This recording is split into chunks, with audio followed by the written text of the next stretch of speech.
నా మతం ఏమిటని అడుగుతా ఉన్నారు. నా మతం మానవత్వం. డిక్లరేషన్లో రాసుకుంటానేమో రాసుకుంటా.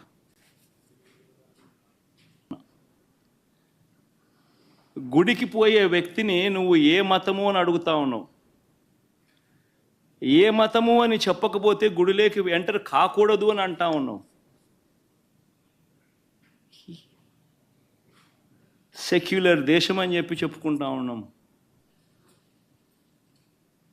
ఒక ముఖ్యమంత్రిగా పరిపాలన చేసిన వ్యక్తి పరిస్థితి ఇదే అయితే ఇక ఆ దళితుల పరిస్థితి ఏమిటి? గుళ్ళలే పోగలుగుతారా? పోనిస్తారా? రాణిస్తారా? ఏం చేస్తూ ఉండు?